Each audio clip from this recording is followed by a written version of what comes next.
நியாயாதிபதி புஸ்தகத்துல 19வது அதிகாரம் 20வது அதிகாரம், இந்த 2 அதிகாரத்துல ஒரு சம்பவம் எழுதப்பட்டிருக்கிறது.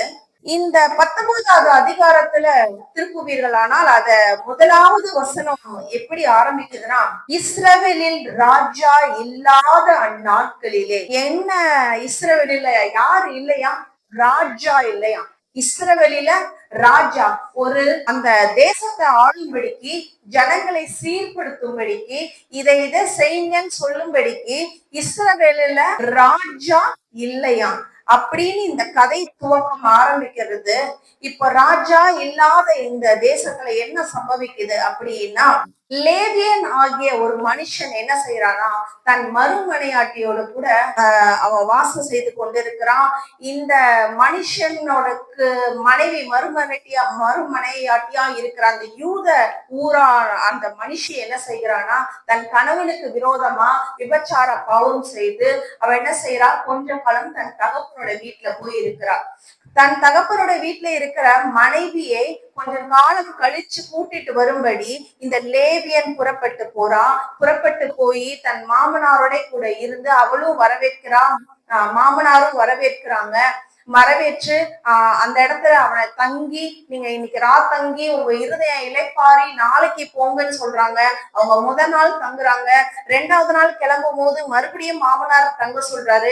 3வது நாள் கிளம்பும் போது மறுபடியும் மாமனார் தங்க சொல்றாரு. 4வது நாள் தங்கும் பொழுது மறுபடியும் மாமனார் அதையே சொல்றாரு. 5வது நாள்ல அவர் சொல்லும் போது இவங்க என்ன செய்யறாங்கன்னா, இல்ல நாங்க போகணும்னு சொல்லி அந்த ஊர்ல இருந்து மறுபடியுமா இந்த லேவி ஆகிய இந்த மனுஷர் என்ன பண்றாங்கன்னா, அந்த எப்ராயிமை நோக்கி போயிட்டு இருக்காங்க. இப்ப வழியில ஒரு சம்பவம் நடக்குது. இவங்க போகிற பாதையில அந்த காலத்துல எந்த ஒரு வசதியும் கிடையாது, நடந்துதான் பிரயாணப்பட்டு போகணும். போகும் பொழுது ஒரு கிபியான்ற தேசத்துக்கிட்ட அவங்க வராங்க.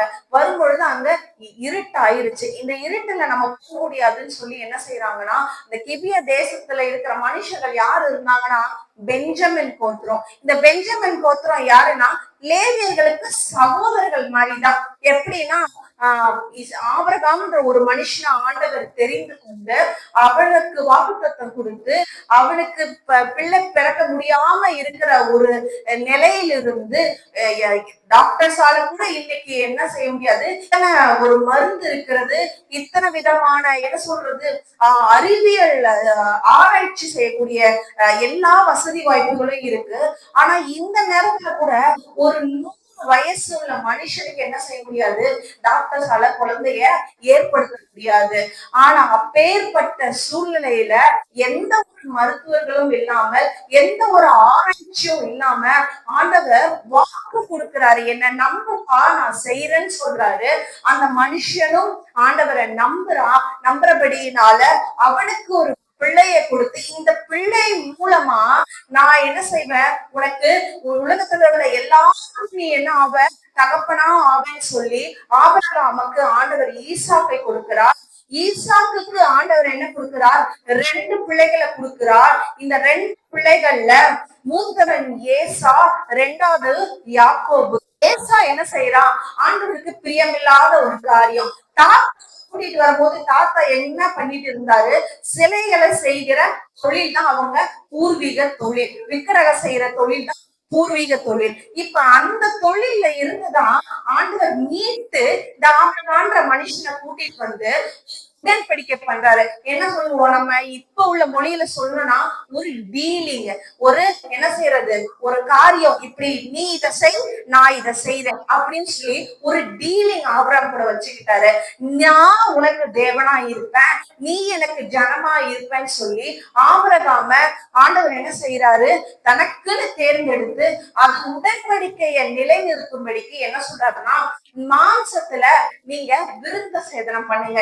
இது என்னன்னா ஜாதிகள்லாம் செய்ய மாட்டாங்க. நீங்க அப்படி செய்யறது நிமித்தம் எனக்கு முன்பதாக நீங்க என்னுடைய ஜனம்ன்ற ஒரு வேறு பிரிக்கப்படுறீங்க அப்படின்னு சொல்லி இந்த ஆபிரகாம் ஆண்டவர் தெரிந்து கொள்றாரு. இந்த தொழில எடுக்கப்பட்ட இந்த தாத்தா அதுல இருந்து எடுக்கப்பட்டாரு இல்லையா. ஆனா இப்ப என்ன செய்யறாரு, யாக்கோபுடைய மூத்த பிள்ளை அவர் என்ன செய்யறாருன்னா, அதே விக்கிரகத்துல இருக்கிற குமாரத்திகளை போய் என்ன செய்யறாரு, கானான் தேசத்துல உள்ள குமாரத்திகளை ஆண்டவரை அறியாத ஜனம், ஆண்டவரை ஏற்றுக்கொள்ளாத ஜனம், விக்கிரகத்தை வணங்குற குமாரத்திகளை அவர் என்ன செய்யறாரு, சிநேகித்து திருமணம் செய்கிறாரு. இந்த இயேசு ஆண்டவர் நேசிக்கல. ஆனா இரண்டாவது குமாரன் இருக்கிறாள் யாக்கோபு மேல ஒரு திட்டம் இருந்துச்சு. இந்த யாக்கோபை ஆண்டவர் என்ன செய்யறாரு தெரியுமா, தனக்குன்னு மறுபடியும் தேர்ந்தெடுத்து அந்த யாக்கோபை பலவிதமான சூழ்நிலைகள் வழியா கடந்து வருகிறான். இந்த யாக்கோபு, இந்த யாக்கோபுக்கு பெயர் என்ன தெரியுமா, எத்தன். எத்தன்னா ஏமாத்துறவன். என்ன ஏமாத்துறா, தன் சகோதரனுடைய சொத்தை தன்னோட சொத்தா ஏமாத்தி வாங்கிட்டான். ஆனா தகப்பன் மூத்த மகனுக்கு வர வேண்டிய ஆசீர்வாதத்தையும் என்ன செஞ்சுட்டான், இவன் மூத்த சகோதரனை போல அவனுடைய கைகள்ல ரோமங்களை உடைய அந்த மிருகங்களுடைய ரோமங்களை போட்டி கொண்டு தகப்பன் இடத்துல போய் நல்ல உணவை கொடுத்து தகப்பன் கிட்ட இருந்து ஏசாக்கு கிடைக்க வேண்டிய ஆசீர்வாதத்தையும் பெற்றுக்கொண்டான். இந்த யாக்கோப ஆண்டவர் என்ன செய்யறாரு, ஒரு பாதை வழியா நடத்துறாரு. இப்போ ஆசீர்வாதத்தெல்லாம் பெற்றுக்கொண்ட யாக்கோபு அதை சுதந்திரிக்க முடியல, ஓடுறாரு. இந்த இடத்துல இருந்தா ஏசா நம்மள கொண்டு போடுறோம், ஏன்னா நாம ஏமாத்திருக்கேன் இல்லையா, என்னைய கொண்டு சொல்லிட்டு இந்த யாக்கோபு வனாந்தரத்துல ஓடுறாரு. இப்ப யார்கிட்ட போறாரு, இப்ப யார்கிட்ட போறாருன்னா அம்மாவுடைய அண்ணன் ஒருத்தர் இருக்காரு. அவர்கிட்ட போனா நான் தப்பிச்சுக்கலாம்னு சொல்லி இந்த யாக்கோபு வனாந்தரத்து வழியா தனி மனுஷனா போகிறாரு. ஆனா தேவனுடைய திட்டம் இந்த யாக்கோபு மேல இருந்ததுனால ஆண்டவர் என்ன செய்யறாரு, வழியில யாக்கோபை சந்திக்கிறாரு. ஆண்டவர் என்ன சொல்றாரு, நீ இங்க இருந்து உன்னை நான் கூட்டிட்டு போய் மறுபடியும் நான் இந்த இடத்துக்கு உன்னை கூட்டிட்டு வருவேன். ஆனா போகும்போது நீ வெறுமையா போற, திருப்பி வரும்போது ஆசீர்வாதத்தோட வருவேன்னு சொல்லி ஒரு ஏமாற்றுக்காரனை போய் ஆண்டவர் தெரிந்து கொள்ளுகிறாரு. அவன் ஏமாத்துக்காரன் தான். அவன் செய்யறது முன்பதாக மனுஷனுக்கு முன்பாக என்னது, நியாயம் இல்லாத ஒரு விஷயம் தான். வீட்டுல மூத்தவன் இருக்கும் போது ரெண்டாவதுக்கார ஏமாத்தி வாங்கலாமா, கூடாது. ஆனா இந்த ஆண்டவர் இருக்காரு, அவர் எப்படிப்பட்டவர் தெரியுமா, அவர் ஒரு மனுஷன் மேல தயவு வச்சுட்டாருன்னா அந்த மனுஷன் எப்பேற்பட்டவனா இருந்தாலும், அந்த மனுஷன் திருடனா இருந்தாலும், அந்த மனுஷன் மற்றவங்களுக்கு ஒருவேளை குற்றம் செய்யறவனா இருந்தாலும் கிருபை வச்சனால என்ன செய்யற, ஏற்றுக்கொள்ளல. ஆனா அந்த பாவியை ஆண்டவர் ஏற்றுக்கொள்கிறார். நீ என்கிட்ட வரும்போது உன்னை விட்டு தூரமா போயிரும்னு சொல்லிட்டு ஆண்டவர் இந்த யாக்கோபை ஆண்டவர் அவர் கிட்ட இழுக்கிறாரு.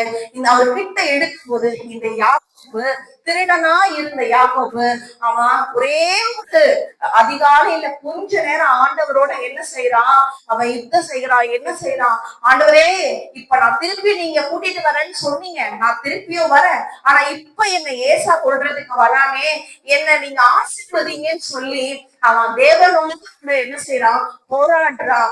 அந்த சமயத்துல ஆண்டவர் என்ன செய்யறாரு, நீ என்ன இனி யாக்கோபு இல்ல, நீ இந்த நேரத்துல என்னோட நீ இருந்து நீ என்ன மேற்கொள்ள முயற்சித்தபடினால இப்ப நான் உன்னை இஸ்ரவேல், நீ என்னது ஆசீர்வதிக்கப்பட்ட சந்ததியா உன்னை நான் மாத்திரன்னு சொல்லி இந்த யாக்கோப ஆண்டவர் இஸ்ரவேலாய் மாத்தி இந்த யாக்கோபுக்கு 12 புத்திரர்கள். இதை ஏன் நான் உங்களுக்கு சொல்றேன் அப்படின்னா, இத கதையுடைய அடித்தம் புரிஞ்சாதான் நான் சொல்ல வர காரியம் உங்களுக்கு புரியும்.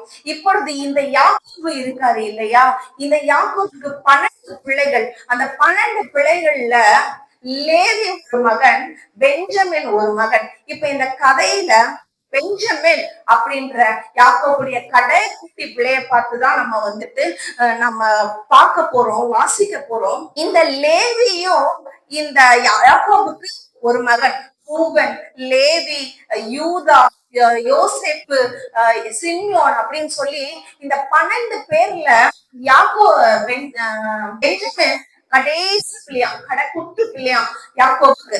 இப்போ ஆண்டவர் அவர்கள் எகிப்திலிருந்து வெளியில கூட்டிட்டு வந்து இந்த ஜனங்களை என்ன பண்றாரு, அவங்களுக்கு ஒரு தேசத்தை கொடுத்துட்டாரு. இவங்க சிறைப்பட்டு போயிருந்தாங்க இல்லையா, ஒரு எகிப்துல யோசேப்பு முன்னாடியே ஆண்டவர் அனுப்பி பஞ்சம் வர காலத்துல தன்னுடைய ஜனத்தை காப்பாற்றதுக்காக ஆண்டவர் யோசிப்ப முன்னாடியே அனுப்பி இந்த இஸ்ரவேலை ஆண்டவர் என்ன செஞ்சாராம், காப்பாற்றினாரு. இந்த இஸ்ரவேல் எகிப்துல அடிமைகளாக்கப்பட்டாங்க. ஆனா ஒரு குறிப்பிட்ட வருஷங்கள் தாண்டின உடனே இவங்களை ஆண்டவர் என்ன செய்தாரு, எகிப்துல இருந்து விடுதலையாக்கி வெளியே கொண்டு வந்து கானானுக்குள்ள அவங்களுக்கு தனித்தனியா ஆண்டவர் என்ன செஞ்சாரு, இது உன்னுடைய இடம், இது யூதாவுடைய இடம், இது லேவிக்கு மட்டும் பங்கு கிடையாது, ஏன்னா லேவிக்கு நான் தான் பங்கு, அதனால லேவின்ற மகனுக்கு எல்லா உங்களுடைய இதுல இருந்து பங்கு கொடுக்கணும். மற்ற பிள்ளைகள் எல்லாருக்கும் என்ன செஞ்சாங்க, பிரிச்சு கொடுத்தாங்க. இப்படி கிபியா அப்படின்ற இடத்துல யாரு இருந்தா, யாக்கோபுடைய கடைசி பையன் பெஞ்சமின் இருந்தாங்க. இப்ப இவங்க யாருடைய ஜனம், தேவனுடைய ஜனம், தேவனுடைய உடன்படிக்கைக்குள்ள இருக்கிற ஜனம். ஆனா இந்த உடன்படிக்கைக்குள்ள இருக்கிற ஜனத்துக்கு என்ன மறந்து போச்சு, தன் தேவன் யாருன்னு மறந்து போச்சு, அவர் எதை விரும்பாருன்னு மறந்து போச்சு. அவரு அநியாயம் செய்கிறவர் இல்ல, அவர் நீதி செய்கிறவர், அவர் நியாயத்தை விரும்புகிறவர், அவர் விக்கிரங்களை அருவருக்கிறவர் அப்படின்றதெல்லாம் அவங்க மனசுல இருந்து நீங்கி போச்சு. அவங்க இப்ப என்ன செய்யறாங்க, ஒரு துன்மார்க்கமான செயலை செய்யறாங்க. இந்த லேவி தன்னுடைய சகோதரன் மருமனையாட்டிய கூட்டிட்டு வந்து இந்த கிபியா தேசத்துல ராத்திரி ஆயிடுச்சுப்பா, எனக்கு கொஞ்சம் தங்க இடம் கொடுங்கன்னு வீடு வீடா போய் கேக்குறாராம். ஆனா அவருக்கு யாருமே இடம் கொடுக்கல. அதனால அவர் என்ன செய்யறாரு, ரோட்லயே சாப்பிடுறதுக்கு எல்லாமே இருக்குல்ல, நம்ம இங்கே தங்கிக்கலாம்னு சொல்லி அவரோட மருமனையாட்டியும் வேலையாள் கூடயும் அவர் ரோட்ல தங்குறாரு. அப்போ ஒரு கிழவன், வயதான கிழவன் வேலையை முடிச்சுட்டு வராராம் ஊருக்குள்ள. அவரு யாருன்னு பார்த்தா இந்த லேவி இருக்கிற இடத்துலயே இருக்கிற எப்ராயிம் மலை தேசத்துல வாழ்றவர் தான். ஆனா கிபியா வேலைக்காக அவர் தங்கி இருக்கிறாரு. அவரு சொல்றாரு, என் வீட்டுல தங்கி போவோம், தங்கி இருந்துட்டு நாளைக்கு போவோம்னு சொல்லி கூட்டிட்டு போறாரு. இப்படி இவங்க அவர் பின்னால போய் அவங்க வீட்டுல இருக்கும் போது, இப்ப நீங்க இடம் தான் கொடுக்கல, கிபியால வீடுதான் கொடுக்கல, ஆனா அங்க இருக்கிற பேலியாளின் பிள்ளைகள், பேலியாளின் பிள்ளைகள்னா ஆங்கிலத்துல இண்டிவிஜுவல்ஸ் சொல்லி போட்டிருக்கு. இண்டிவிஜுவல்ஸ் அப்படின்னா பிரயோஜனம் இல்லாதவங்க, ஒண்ணுத்துக்குமே பிரயோஜனம் இல்லாத அந்த பிள்ளைங்க, பாவமான அந்த பிள்ளைங்க இப்ப என்ன செய்யறாங்கன்னா, அவங்க ஓரிலை சேர்க்கைக்காரர்கள், ஆணும் திருமணம் செய்து கொண்டவர்கள். அவங்க இது ஆண்டவருக்கு எவ்வளவு அருமையான ஒரு செயல். ஆனா அவங்க என்ன பண்றாங்க, இந்த பேலியாளின் பிள்ளைகள் இவங்களை சும்மாவே இருக்க விடல. அந்த மனுஷனை வெளியில அனுப்பு, அந்த மனுஷனை நாங்க சேரணும்னு சொல்லி கடவுளுக்கு விரோதமான காரியத்தை அவங்க செய்யும்படிக்கு முயற்சித்தாங்க. ஆனா அந்த இடத்துல இந்த லேவி என்ன செய்தானா, என்ன விட்டுருங்க, என் மருமனையாட்டிய என்ன செய்துக்கோங்கன்னு விட்டுட்டான். இந்த கதை இப்படியே முடியுது. அங்க போய் அந்த அந்த மருமனையாட்டிய முழுவதும் துன்பப்படுத்துறதுனால அதிகாலையில் அவ என்ன போயிட்டா, இறந்து போயிட்டான். இப்போ இந்த லேவிய மறிச்சு போன தன்னுடைய மனைவியை தூக்கிட்டு எப்பிராயிமுக்கு போயிட்டு இப்ப என்ன செய்யறாருன்னா, 12 கோத்திரங்களுக்கும் 11 கோத்திரங்கள், 12வது கோத்திரம் பெஞ்சமின் இல்லையா, 11 கோத்திரங்களுக்கும் ஒரு செய்தி அனுப்புறாரு. என்ன செய்தினா, நான் கிபியா போனேன், அங்க பெஞ்சமின் கோத்திரத்தார் என்ன இப்படி செய்துட்டாங்க, நீங்க எல்லாம் தேவ ஜனம் தானே, இதெல்லாம் நீங்க நியாயம் விசாரிக்க மாட்டீங்களா அப்படின்னு சொல்லி அவன் தன்னுடைய சகோதரர்களுக்கு 11 கோத்திரத்துக்கும் செய்தி எடுக்கிறான். இப்ப இந்த 11 கோத்திரம் என்ன செய்யுதுன்னா, இந்த பெஞ்சமின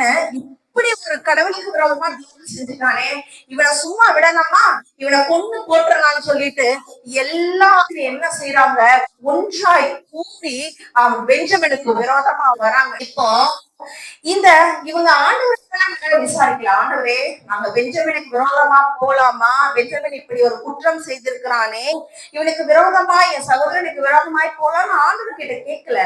இவங்களே என்ன செய்துட்டாங்க, நியாயத்தை கையில எடுத்துட்டாங்க.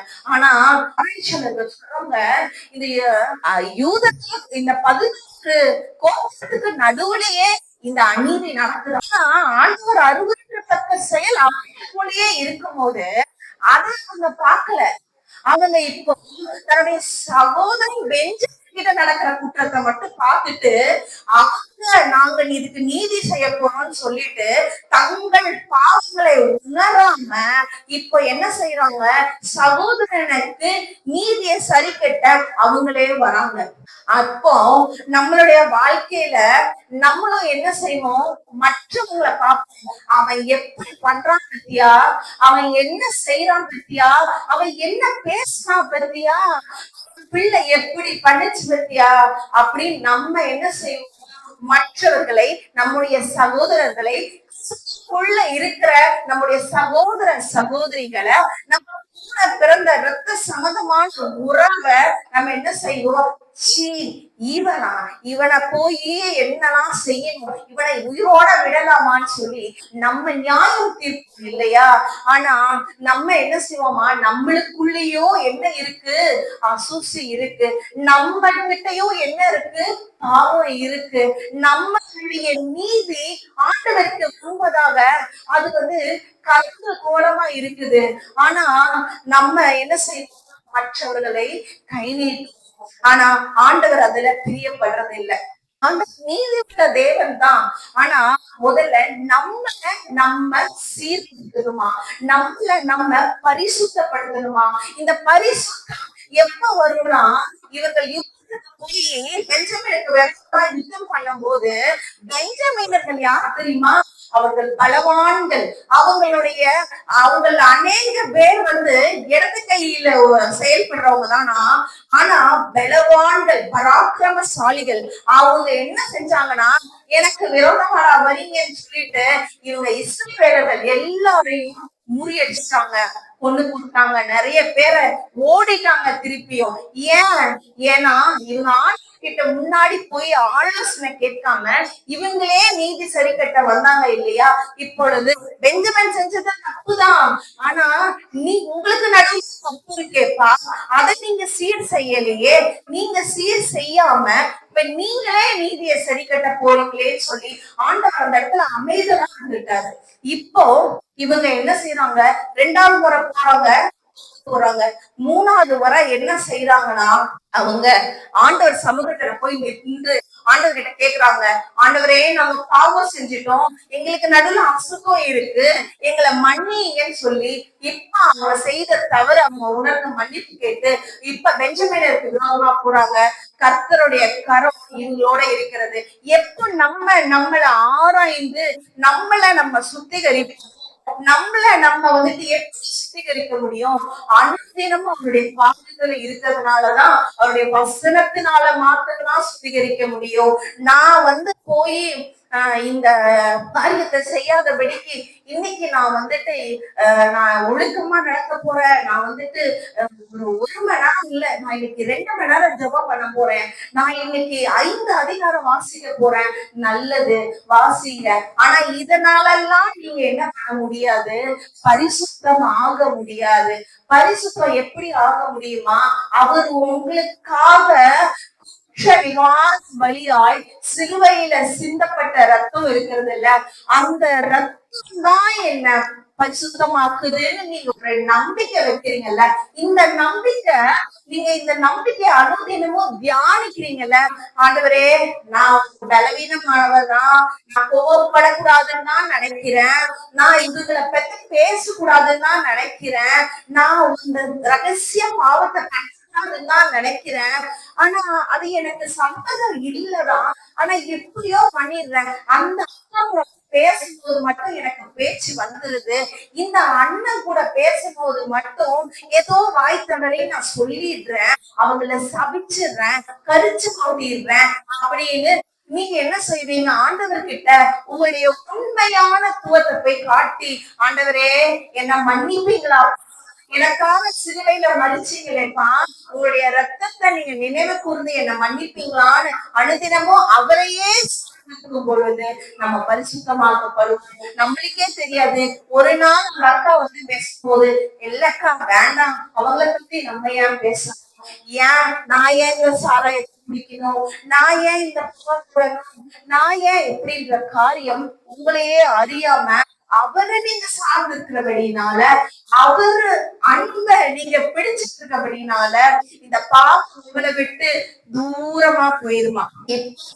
இந்த நீதியில நீங்க நின்னு அவர் உங்களுக்கு கொடுத்த நீதி, இந்த நீதியில நின்னு நீங்க ஆண்டவரை நோக்கி கூப்பிடும் பொழுது ஆண்டவர் என்ன செய்வாரா, உங்களுக்கு விரோதமா எழும்புனாங்கல்ல உங்க ஜனம், உங்களுக்கு விரோதமா உங்க பிள்ளைங்களுக்கு விரோதமா போய் பேசுனாங்கல்ல, அவங்கள ஆண்டவர் என்ன செய்வாரா, ஏற்ற வேலையில நியாயம் விசாரிப்பாரா. ஆனா அதுக்கு முன்னாடி நம்ம என்ன செய்யணுமா, நம்மளே நியாயாதிபதியா இருந்து நியாயம் விசாரிக்காம நம்ம போய் அவர்கிட்ட, என்கிட்டயே அவன் செய்யற தப்பெல்லாம் எனக்குள்ளயும் இருக்கு, ஆண்டவரே எனக்கு கிருபை கொடுங்கன்னு அந்த கிருபைக்காக காத்திருக்கணுமா.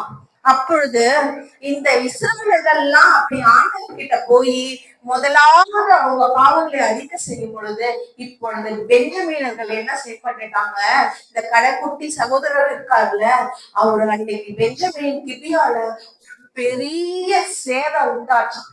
கிட்டத்தட்ட பெஞ்சமீனர்கள் அழிக்கப்படும்படியான சூழலை வந்துருச்சு.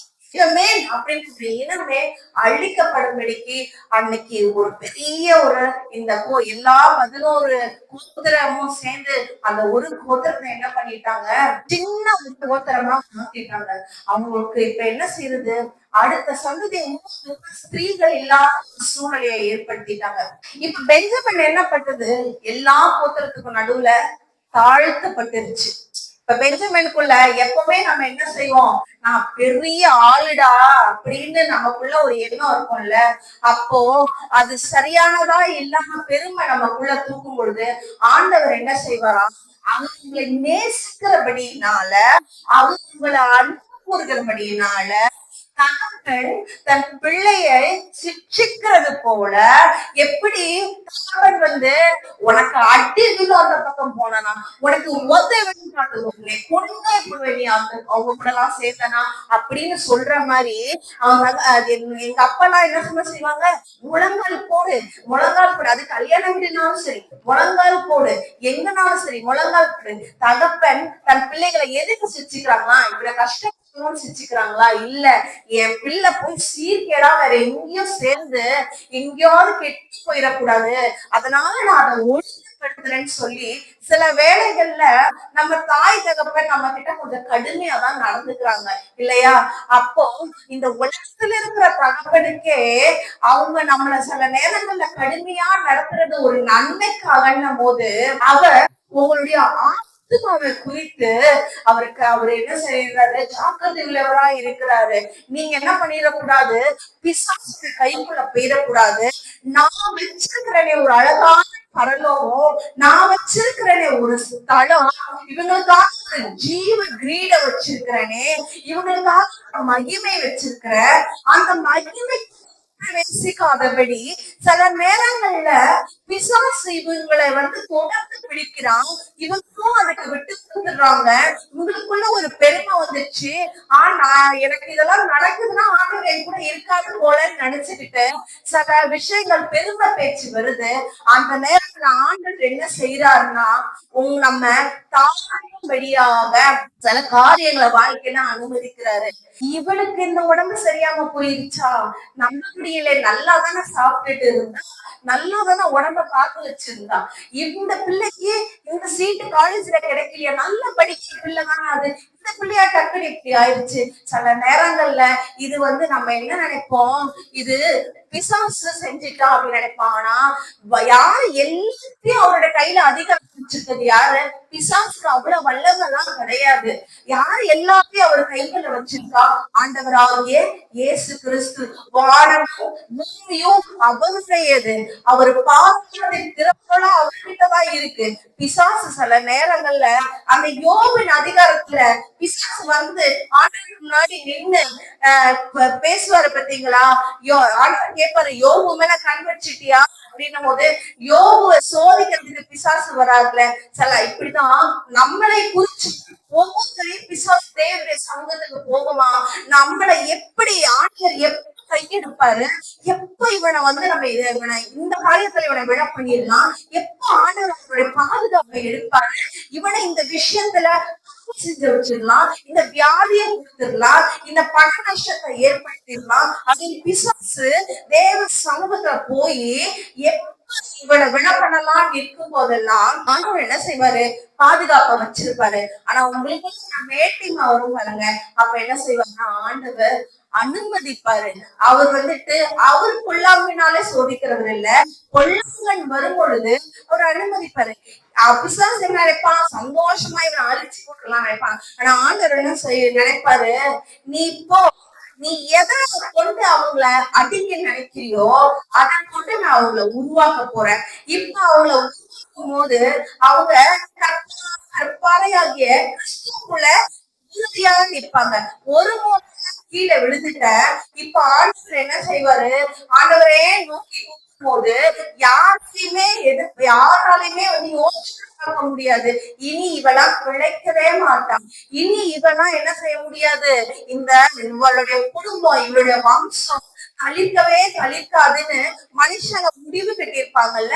அந்த இடத்துல ஆண்டவர் என்ன செய்வார் தெரியுமா, நீங்க ஆண்டவரை நோக்கி ஆண்டவரே ஆமா நான் கொஞ்சம் என்ன மேன்மை பாராட்டிட்டேன், கொஞ்சம் உங்க கிருபையை சார்ந்ததுக்கு பதிலா நான் என்னுடைய பிரேயர் நான் அவங்களோட அதிக நேரம் ஜெபிக்கிறேன், நான் அவங்கள விட நான் உபவாசிக்கிறேன், நான் அவங்க பேசுற அளவுக்கு பொய் பேசலன்னு நம்ம மனசுல எனக்குள்ள மேட்டிமை வந்துருச்சு. ஆண்டவரே உங்க கிருபையினால எனக்கு இறங்குங்கன்னு நீங்க அவரை நோக்கி பார்க்கும்போது, இப்போ பிசாசுங்களை உடைக்க அனுப்புனால அந்த வியாதி, பிசாசுங்களை உடைக்க அனுப்புனால அந்த குடும்பத்துல ஏற்பட்ட நஷ்டம் ஆண்டவர் என்ன செய்வாராம், அத உங்களை விடுவிச்சு மாத்திரம் இல்லாம உங்ககிட்ட அநேகர் ஆலோசனை கேட்கும்படி ஆண்டவர் வரவேற்பாராம். எப்படி இது நடந்துச்சு, இது எப்படி இது முடிச்செல்லாம் போகும் அப்படின்னு நினைக்கிற இடத்துல ஆண்டவர் என்ன செய்வாராம், அநேகரை உங்ககிட்ட ஆலோசனை கேட்கும்படிக்கு உங்களுடைய கரத்தின் கீழே உங்களை பார்த்து அழிக்க நினைச்சு நீங்க அழிந்து நினைச்சு சந்தோஷப்படுகிறவங்களுக்கு முன்பதாக நீங்க உங்களை தாழ்த்தும் பொழுது, கிருபையை சார்ந்திருக்கும் பொழுது ஆண்டவர் என்ன செய்யறாரா, அதே ஜனங்கள் உங்க கையினால ஆசீர்வாதத்தை பெறும்படி ஆண்டவர் உங்களை வைப்பாரு. இப்படிப்பட்ட இந்த பெஞ்சமின் கோத்திரத்தை வாசிச்சோம் இல்லையா, அழிக்கப்பட போற இந்த கிட்டத்தட்ட அழிஞ்சிட்ட இந்த பெஞ்சமின் கோத்திரம், நான் சொன்னேன் இல்லையா 19வது அதிகாரத்தை 1வது வசனத்துல ராஜாவே இல்லாத இஸ்ரவேலில ராஜா இல்ல. இப்போ இஸ்ரவேலில ஒரு ராஜா தோன்றுறாங்க 1 சாமுவேல் அதிகாரத்துல. இந்த ராஜா யாரு, பெஞ்சமின் கோத்திரத்திலிருந்து ஆண்டவர் எழுப்புறார். இப்போ எந்த கோத்திரத்தை அழிக்கிறதுக்காக 11 கோத்திரமும் போச்சோ அந்த கோத்திரத்திலிருந்து ஆண்டவர் ஒரு ராஜாவை எழுப்புறாரு. வாசிங்க 1 சாமுவேல் 9வது அதிகாரம் 21வது வசனம். அப்பொழுது சவுல் பிரதியுத்தரமாக, இஸ்ரவேல் கோத்திரங்களிலே சிறிதான பென்யமின் கோத்திரத்தான் அல்லவா, பென்யமின் கோத்திரத்து குடும்பங்கள் எல்லாம் என் குடும்பம் அற்பமானது அல்லவா, நீர் இப்படிப்பட்ட வார்த்தையை என்னிடத்தில் சொல்வானேன். என்ன வார்த்தை சாமுவேல் சொல்றாரு, பென்ஜமின் கோத்திரத்தானாகிய சவுல் கிட்ட ஒன்னா ராஜாவா தேர்ந்தெடுத்திருக்கிறாரு, இஸ்ரவேல்ல ராஜாவே இல்ல, ராஜா வேணும்னு ஜனங்கள் முறையிடுகிறாங்க. இப்ப ஆண்டவர் யார் தேர்ந்தெடுக்கப்பட்டிருக்கிறா, இந்த 12 கோத்திரத்திலேயே சிறிய கோத்திரம், கிட்டத்தட்ட அழிக்கப்பட்ட கோத்திரம் பென்ஜமின் கோத்திரம். இந்த பென்ஜமின் கோத்திரத்தை ஆண்டவர் என்ன செய்யறாரு, இஸ்ரவேலுக்கு முதல் ராஜாவா ஏற்படுத்துகிறார். இப்போ இந்த இஸ்ரவேல் ஜனங்கள் பெஞ்சமின் கோத்திரத்தை அழிக்க முயற்சிட்டாங்க. ஆனா இன்னைக்கு அவங்க தாழ்ந்தபடியினால இப்ப அந்த இஸ்ரவேலுக்கே ஆண்டவர் யார தேர்ந்தெடுத்தாரு, பெஞ்சமின் கோத்திரனாகிய சவுல தேர்ந்தெடுத்தாரு. ஆண்டவர் என்ன செய்வாரா, உங்க மேல ஒரு திட்டம் வைத்திருக்கிறாரு, உங்க மேல ஒரு ஆண்டவர் என்ன செய்திருக்கிறார், ஒரு பெரிய இந்த ஆசீர்வாதத்தை பிடிக்கணும்னு சொல்லி ஆதி முதல் உங்க மேல ஒரு திட்டம் வைத்திருக்கிறாரு. அந்த திட்டத்தை அழித்து போடும்படிக்கு பல நேரங்கள்ல பிசாசு என்ன செய்யறான், பல சூழ்நிலைகள்ல நம்மள என்ன செய்யறான், மனம் நோவடிக்கிறான். நம்ம என்ன செய்யறோம், நான் இதுக்கு தகுதி கிடையாது, நான் என் குடும்பத்துக்கு இது தகுதி கிடையாது அப்படின்னு சொல்லி ஆண்டவர் வச்சிருக்கிற திட்டத்துக்குள்ள நீங்க போகாதபடிக்கு உங்களுடைய மனப்பான்மை எப்படி ஆக்கிடுறானா, குறுகல் ஆக்கிடுறான். நான் அவங்களுக்கு நடுவுல போய் எப்படி நிக்கிறது அப்படின்ற அளவுக்கு ஆண்டவர் யாரையும் பட்சபாதம் பாக்குற தேவன் அல்ல. அவருக்கு டாக்டர்களோ இன்ஜினியர்களோ இல்ல பெரிய கலெக்டர்களோ இல்ல அதிகாரிகளோ தேவை கிடையாது. அவர் நினைச்சாருன்னா ஒன்றும் இல்லாத இடத்துல இருந்து சிறியவனை அவர் புழுதியிலிருந்து தூக்கி எளியவனை குப்பையிலிருந்து உயர்த்தி பிரபுக்களோடும் ராஜாக்களோடும் அவர் அமர செய்வாரா. அப்படின்னா என்ன, ஒண்ணுமே இல்லைன்னு உங்களுக்கு தூசியும் குப்பையுமா நினைக்கிறவங்களுக்கு முன்னாடி நீங்க மட்டும் அவருடைய கரப்புக்குள்ள இருந்தீங்கன்னா, அவரு கிருபையிலே பிடிச்சிட்டு இருந்தீங்கன்னா, அவரையே நீங்க சிந்தித்து கொண்டு இருந்தீங்கன்னா, உங்களுடைய நம்பிக்கை அவரா இருந்துச்சுன்னா அவர் என்ன செய்வாரா, யாருமே மதிக்கப்படாத இடத்துல நீங்க இருந்தாலும், எந்த படிப்பையுமே இல்லாத இடத்துல நீங்க இருந்தாலும் உங்களை கொண்டு போய் அவர் எங்க நிறுத்துவாரா, பிரபுக்களும் ராஜாக்களும் இருக்கிற இடத்துல நிப்பாட்டுவாரா.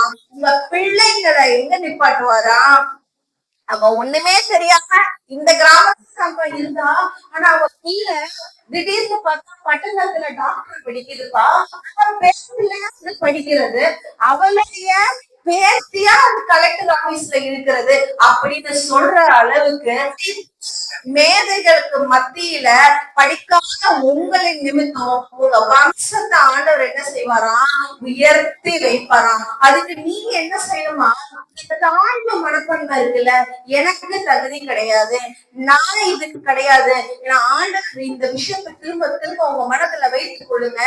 தேவன் பட்சபாதம் பார்க்கிறவர் அல்ல, அவருக்கு படித்த ஞானிகள் தேவை இல்லை, அவருக்கு பெரிய செல்வந்தர்கள் தேவை கிடையாது.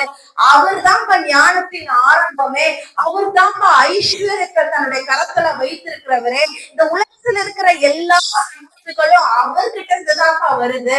அப்படிப்பட்டவருடைய கருத்துக்குள்ள நீங்க இருந்தா மாத்திரம் போதும், அப்படியே அன்பு கொண்டா மாத்திரம் போதும். அதை நீங்க தெரிஞ்சிருக்கிற பட்சத்துல நான் இப்படி ஆசைப்படுறேன் ஆண்டவரே அப்படின்னு நீங்க ஒரு காரியத்தை சிந்திக்கிறீங்கல்ல, என்னுடைய பிள்ளைங்க இந்த கிராமத்துல இந்த அதிகாரியா இருந்தா இந்த நல்லது நடக்குமே, இந்த கஷ்டப்பட்ட விதவிகள் இருக்காங்களே, இந்த சாப்பாடு முடியாத இந்த வயதான முதியவர்கள் இருக்கிறாங்களே, நான் யாருக்காவது நினைக்கிறேன், பணம் என்கிட்ட இல்லையே அப்படின்னு நீங்க உங்க இருதயத்துல நல்ல காரியத்தை சிந்திச்சுட்டு இருப்பீங்கன்னா, நீங்க நம்பினா அவர் என்ன செய்வாரா, உங்களை எந்த விதத்திலேயாவது பயன்படுத்த அவரால முடியும். ஆனா அவர் பயன்படுத்துகிற விதம் என்னைக்கும் எப்படி இருக்குமா, நல்ல விதமாதான் இருக்கும். எங்கேயுமே போய் நீங்க என்ன பண்ண மாட்டீங்க, குறைவுன்னு நிக்க மாட்டீங்க. எனக்கே 500 வருது, ஆனா நான் எப்படியோ அன்னைக்கு 2 பேருக்கு போட்டேன்னு ஆண்டவர் உங்களை திருப்தியாக வைக்கிற ஸ்தானத்துக்கு உயர்த்தப்படுவீர்கள். அதுக்கு நீங்க என்ன செய்யணுமா, அவருடைய கிருபைக்குள்ள காத்திருக்கணுமா.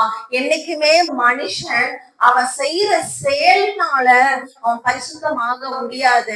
பழைய ஏற்பாட்டுல இததான செஞ்சாங்க. பழைய ஏற்பாட்டுல நான் இப்படி இத்தனை ஞாயிற்றுக்கிழமை நம்ம எதுவுமே செய்யக்கூடாது, வாரத்துல 7வது நாள் ஓய்வு எடுக்கணும், நம்ம என்ன செய்யக்கூடாது, சாப்பிடும் போது கை கழுவி சாப்பிடணும், விபச்சாரம் செய்யாம இருப்பாயாக, இப்படி எல்லாம் கொடுக்கப்பட்டிருக்கிற ஃபாலோ பண்ணணும்னு அதெல்லாம் நம்ம செய்யணும். செஞ்சு செஞ்சு கடவுள்கிட்ட சேரணும்னு அவங்க முயற்சி எடுத்து அந்த முயற்சியில என்ன ஆனா மனுஷன் தோற்றம் போனா, நம்மளால கடவுள் கிட்ட நம்ம செய்யறது மூலமா போக முடியாது. அது தெரிஞ்ச கடவுள் அவர் இறங்கி நமக்காக கல்வாரி சிலுவையில ஒரே நிவாரண பலியாக அவர் பலியானதுனால நீங்க இப்ப அவரை தேடி போக வேண்டாம். அவர் இப்ப உங்களை தேடி வந்திருக்காரு. தேடி வந்தவரை நீங்க பிடித்து கொண்டால் மாத்திரம் நீங்க போய் எங்க சேரணுமோ அவர் உங்களை கொண்டு போய் சேர்த்து விடுவார். இப்போ இந்த சவுல ஆண்டவர் ராஜாவா மாற்றினார் இல்லையா? இந்த சவுல ஆண்டவர் ராஜாவா மாற்றி சவுலுக்குள்ள ஒரு சிந்தை, நான் வந்துட்டு எப்படி நான் சின்னவனாச்சே, எப்போ என்னுடைய இஸ்ரவேல்லயே நான் சின்னவனாச்சேன் அப்படின்னு சொல்லிட்டு ஒரு சிந்தை. ஆனா 1 சாமுவேல் 10வது அதிகாரத்துல 6வது வசனம் இப்படியாய் சொல்லுகிறது, அப்பொழுது கர்த்தருடைய ஆவி உன்மேல் இறங்குவார். யார் வந்து சவுல் மேல இறங்குறாங்கன்னா கர்த்தருடைய ஆவி. ஆவியானவர் சவுல் மேல இறங்கும் பொழுது இப்ப சவுலுக்குள்ள தாழ்வு மனப்பான்மை இருந்தது இல்லையா? அது மாறிடுச்சு. கர்த்தருடைய ஆவியானவர் உங்களுக்குள்ள இருப்பாரானால் கிறிஸ்தவ எப்படி சிந்திக்கிறார் அந்த சிந்தை உங்களுக்குள்ளேயும் என்ன செய்யும்? வந்துரும். நீங்க இந்த ஆவியானவர் பழைய ஏற்பாட்டுல மனுஷனை தேர்ந்தெடுத்து தன் ஜனத்தை வழிநடத்தும்படிக்கு இறங்கி பேசுவாரு. தீர்க்கதரிசிகளை தேடுவாங்க, நியாயாதிபதிகளை தேடுவாங்க. அவங்க சில நேரங்கள்ல ஐயோ நம்ம நியாயத்தை விசாரிக்கிறதுக்கு ஆள் இல்ல, நம்ம இப்ப இதை செய்யலாமா வேணாம் சொல்றதுக்கு ஆள் இல்லைன்னு ஜனங்கள் திகச்சு போய் நின்னாங்க. ஏன் தெரியுமா? அவங்க ஆண்டவருடைய முகத்தை பாக்குறத விட அவங்க அநேக நேரத்துல அவங்க என்ன தெரியுமா செஞ்சுட்டாங்க? அவங்க விக்கிரகத்தை பார்த்துட்டாங்க. இத நான் செஞ்சா போதும்னு சொல்லிட்டு அவங்க சிந்தையில வச்சிருந்தாங்க. நியாய பிரமாணம் சொல்ற விஷயத்தெல்லாம் இத நான் செஞ்சா போதும் அப்படின்னு அவங்களா முயற்சி எடுக்க நினைச்சாங்க. ஆனா சில நேரங்கள்ல மனுஷனால முடியாத போது அந்த இடத்துல பாவம் பெருகும் போது ஆண்டவரால அவங்க வந்து அசைவ முடியல. ஆண்டவரால தன்னுடைய ஜனத்துக்கு வெற்றி கொடுக்க முடியல. அப்படி ஒரு நிலை பழைய ஏற்பாட்டுல இருந்தது. ஆனா புதிய ஏற்பாட்டுல பரிசுத்த ஆவியானவர் ஒரு மனுஷனை தேர்ந்தெடுத்து அப்பப்ப வரல அவர் என்ன செஞ்சிட்டாராம்? இயேசு கிறிஸ்துவாய் உங்க எல்லாரையும் தேர்ந்தெடுத்து எல்லாருக்குள்ளயும் அவருடைய ஆவியை வச்சிருக்கிறாரு. இந்த ஆவியானவர் உங்களுக்குள்ள நிரந்தரமாய் வாசம் பண்ணுகிறவர். நீங்க இயேசு கிறிஸ்துவ நம்பும் போது இயேசுதான் என் தெய்வம், அவருதான் எனக்காக பாவத்தை சுமந்து சிலுவையில எனக்காக மறிச்சு ரத்தம் சிந்தினாருன்றத நீங்க நம்பும் பொழுது அவர் என்ன செய்யறாரு? உங்களுக்குள்ள நீங்க சில நேரம் பலவீனமா இருப்பீங்க. அது சரீர பலவீனமா இருக்கலாம், அது வந்து சில நேரங்கள்ல அவங்க ஆவியில பலவீனமா ஜெபிக்க முடியல, என்னமோ தெரியல, ஏதோ தடையா இருக்கு அப்படின்னு ஆவி பலவீனமா இருக்கலாம். மனுஷனுக்கு ஒண்ணு ஆண்டவர் வச்சிருக்காரு இல்லையா? அந்த ஆத்மால ஒரு பலவீனம், என்னை இப்படி இவங்க எல்லாம் பேசிட்டாங்களேன்னு இருதய நொறுக்கிட்டு போயிருக்கும்ல. எனக்கு இப்படி வார்த்தைலாம் சொல்லிட்டாங்களே, இந்த வார்த்தையை கேட்டு நான் உயிரோட இருக்க முடியுமா? என் பிள்ளைய பார்த்து இப்படி சொல்லிட்டாங்களே அப்படின்னு சொல்லிட்டு மனுஷங்க உங்களுக்கு விரோதமா என்ன இந்த காரியத்தை செஞ்சுட்டாங்களே, என்ன கேட்டிருந்தா நானே கொடுத்திருப்பேனே, என்னை ஏமாத்தி இப்படி செஞ்சுட்டாங்களே, என் பிள்ளை என்னை பார்த்து இப்படி பேசுருச்சே, என் அப்பா என்னைய புரிஞ்சுக்கலையேன்னு சொல்லி ஆத்மாவோட உடைக்கப்பட்ட நிலை வருது இல்லையா? இந்த எல்லா பலவீனங்களையும் உங்களுக்கு உதவி செய்யும்படிக்கு பரிசுத்த ஆவியானவர் அவர் உங்களுக்குள்ள இருக்கிறார். யார் இந்த பரிசுத்த ஆவியானவர்? அவர் திரியேக தேவன்ல ஒருத்தர், பிதா, குமாரன், பரிசுத்த ஆவியானவர் 3 பேரும் ஒரே ஆளுதான். எப்படி தண்ணீர் வந்து ஃப்ரிட்ஜ்ல வைக்கும் போது கட்டியா மாறிடுது, அடுப்புல வைக்கும் போது ஆவியா போயிருது, தண்ணீரா நிலைகள்ல இருக்குல்ல, அது என்னமோ ஒரே ஒரு இதுதான், தண்ணீர் தான். ஆனா அது 3 நிலைகள்ல அது மாறுறதுக்கு எப்படி அதால முடியுது? அது ஒரு படைக்கப்பட்ட காரியம். படைக்கப்பட்ட காரியத்துக்கே 3 நிலை மாற முடியுதா? அவர் படைத்தவன், அவர் என்ன செய்யறான்? அவர் உங்களுக்குள்ள வாசமா இருக்கும்படிக்கு ஆதியில வார்த்தையா இருந்தா வார்த்தையை கேட்டு நடக்க முடியல, அதனால அவர் மாம்சமாய் வந்து வார்த்தையை நிறைவேற்றி அதன் மூலமாய் அவர் உங்களுக்கு பரிசுத்த ஆவியானவரே அனுப்பி இருக்கிறாரு. இந்த தேவனை நீங்க விசுவாசிக்கும் போது இந்த ஆவியானவர் உங்களுக்குள்ள என்ன செய்யறாரா, உங்களுக்குள்ள அந்த உடைக்கப்பட்ட இடம் இருக்குல்ல, அந்த உடைக்கப்பட்ட இடத்தெல்லாம் அவரு என்ன செய்யறாரா, வாசிங்க எரேமியா 18:1 அதிகாரத்துல இருந்து 4வது வசனம் வரைக்கும். எரேமியாவை அனுப்பி ஆண்டவர் குயவன் வீட்டுக்கு குயவன் வீட்டுக்கு போகும்போது நான் உனக்கு ஒரு வார்த்தையை கொடுக்குறேன்னு சொல்லி இந்த எரேமியாவை அனுப்புறாரு. எரேமியா என்கிற தீர்க்கதரிசிய அவர் குயவன் வீட்டுக்கு போகும் பொழுது குயவன் வணைந்து ஒரு மண்பானையத்தை வணைந்து கொண்டிருக்கிறாரு. அப்ப ஆண்டவர் சொல்றாரு, அந்த குயவன் வணைந்து கொண்டிருக்கிற மண்பாண்டம் அவனோட கையில கெட்டு போயிருது. குயவன் என்ன செய்யறானா, அப்பொழுது அதை திருத்தமாய் செய்யும்படிக்கு தன் பார்வைக்கு சரியாய் கண்டபடி குயவன் அதை திரும்ப வேற பாண்டமாக வணைந்தான். இப்போ நான் சொன்னல, நீங்க உடைக்கப்பட்டு இருந்தீங்க, அவமானப்பட்டு இருந்தீங்க, தாழ்த்தப்பட்டு இருந்தீங்க, இதெல்லாம் உங்க ஆத்மாவை காயப்படுத்துச்சு. அந்த பலவீனத்துல இருந்து உங்களை ஆண்டவர் ஆறுதலா இருக்கும்படிக்கு, உங்களை திருப்பி கட்டும்படிக்கு, திருப்பியும் உங்களை உருவாக்கும்படிக்கு தன்னுடைய வேட்டவரனாகிய பரிசுத்த ஆவியானவரை உங்களுக்குள்ள இருக்க அனுப்பினாருன்னு சொல்லி சொன்னேன் இல்லையா? இப்ப இந்த பரிசுத்த ஆவியானவர் என்ன செய்யறாரா, நீங்க கெட்டு போன அந்த களிமண் மாதிரி நீங்க சில நேரங்கள்ல உடைக்கப்பட்டு எனக்கு யாருமே வேணாம், நான் கடவுளை கூட நம்ப மாட்டேன், அவரு கூட எனக்கு நியாயம் விசாரிக்கலன்னு சொல்லி உங்க ஆத்மால காயம் ஏற்படும் போது ஆண்டவர் என்ன சொல்ல, நம்பாட்டி போ அப்படின்னு அவரு சொல்லல.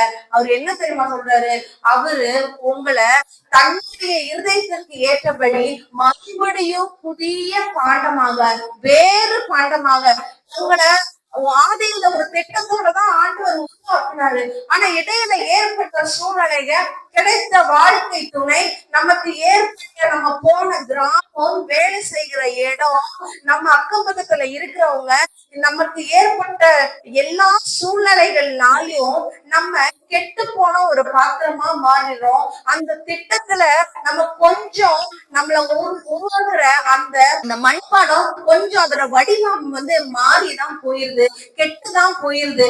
ஆனா ஆண்டவர் என்ன தெரியுமா சொல்றாரு, நீங்க அவருடைய கருத்துக்குள்ளேயே இருந்தா, அவர் மேல நம்பிக்கையா இருந்தா, ஆண்டவர் நீங்க அந்த பரிசுத்த ஆவியானவர் உங்களுக்குள்ள இருக்கிறாருல, அவர்கிட்ட நீங்க அவரை சார்ந்து இருக்கும் பொழுது இந்த உடைக்கப்பட்ட நிலை வடிவம் கொஞ்சம் மாற்றமா இருக்கிற நிலை, இந்த காயங்கள், இதை எல்லாத்தையும் அவர் மறுபடியும் பண்ணி வேறு பாண்டமாக இப்ப எப்படி பண்ண போறாரா, உடைஞ்சத ஒட்டி ஏதோ இந்த உடைஞ்சத இந்தாங்க ஒட்டிக்கோங்கன்னு சொல்லி அவர் பூசி சும்மா உங்ககிட்ட குடுக்கல. இப்ப ஒரு உடைஞ்ச ஒரு பாத்திரத்தை பூசி கொடுத்தா அந்த கீறல்கள்லாம் வித்தியாசமா நம்மளுக்கு தெரியும் இல்லையா? ஆனா ஆண்டவர் உடைஞ்ச உங்க வாழ்க்கைய சும்மா பூசிட்டு போல அவர் என்ன செய்யறாரா, தன் பார்வைக்கு சரியாய் கண்டபடி திரும்ப வேறு பண்டமா உங்க ஆளையே மாத்திடுறாராம். நீங்க அவரை நம்பும் போது ஆளையே மாத்திடுறாராம். நீங்க உங்களுக்கு நீங்க பட்ட கஷ்டம் இனி கஷ்டமாவே இல்ல. உடைக்கப்பட்டீங்கல்ல, அது உங்களுக்கு இப்ப எப்படி இல்ல, உங்களை வேதனைப்படுத்தல, நைட்டு உங்களுக்கு தூக்கம் வராம இருந்துச்சுல, அந்த சம்பவத்தெல்லாம் உங்களை நெருக்கிக்கிட்டு இருந்துச்சுல, உங்களால எதையுமே எதிர்கொண்டே போக முடியல. ஏன்னா அவங்க என்ன சொல்லிட்டாங்க, நீ படிச்சு என்ன பண்ண போற, நீ உன் மகளை அங்க அனுப்பி என்ன பண்ண போற, உங்களை பிள்ளைய இது பண்ணி என்ன பண்ண போற, உன் பையனை அவங்க கூட சேர விடாத, உன் பையன்லாம் இப்ப இதை செஞ்சா என்ன பெருசா கிடைக்க போகுது அப்படின்னு அவங்க சொல்றாங்கல்ல. அந்த இடத்துல ஆண்டவர் என்ன தெரியுமா பண்றாரு, அவங்க உள்ள உடைக்கப்பட்டு இருக்குல்ல, அந்த இடத்த ஆண்டவர் என்ன செய்யறா, இப்போ வேறு பாத்திரமா மாத்துறாரு. இப்ப உடைஞ்சு நம்பிக்கை இல்லாத நிலையில மனுஷங்களால முன்னாடி போவே முடியல. ஏன்னா முன்னாடி கால் எடுத்து வைக்கணும்னு நினைக்கும் போது அவன் சொன்ன வார்த்தை உங்க காதுகள்ல, பிசாசு மனுஷங்களை கொண்ட சொன்ன வார்த்தை, உங்க வாகனங்களை வச்சு சொன்ன வார்த்தை, உங்களை ராத்திரி தூங்க விடாம, உங்களுக்கு ஒரு சமாதானம் இல்லாம, உங்களால ஆரோக்கியமானது சாப்பிடாம, உங்களுடைய இருதயம் நொறுக்கப்பட்டு நொறுக்கப்பட்டு நம்பிக்கை இழந்து அப்படியே இருக்கிற இந்த இருதயத்தை ஆண்டவர் என்ன பண்ணுவாரா, ஏதோ பூசி அவங்க கிட்ட கொடுக்க மாட்டாரு. அவரை நம்பி இருக்கும் போது அவர் என்ன செய்வாரா, வேறு இதயமா மாத்துவாராம். இப்ப உங்களுக்குள்ள கிறிஸ்துவனுடைய ஆவி வரும் பொழுது, உங்களுக்குள்ள கிறிஸ்துவின் சிந்தை வரும்போது, கிறிஸ்துவின் சிந்தை உங்களுக்குள்ள வரும்போது உங்களுக்குள்ள ஒரு நம்பிக்கை வரும். நீங்க என்ன தெரியுமா செய்வீங்க, அந்த ஆவியானவர் உங்க கூட நடக்கும் போது யார் என்ன சொன்னாலும் சரி, அவர் என் கூட இருக்காரு, அவர் என் கூட இருக்கிறாருன்ற விசுவாசம் உங்களுக்குள்ள வந்துரும். அப்ப நீங்க என்ன செய்வீங்க, யார என்ன சொன்னாலும் பரவாயில்லன்னு சொல்லி நீங்க என்ன செய்வீங்க, அந்த ஆவியானவருடைய பலத்துல காரியத்தை செய்வீங்க.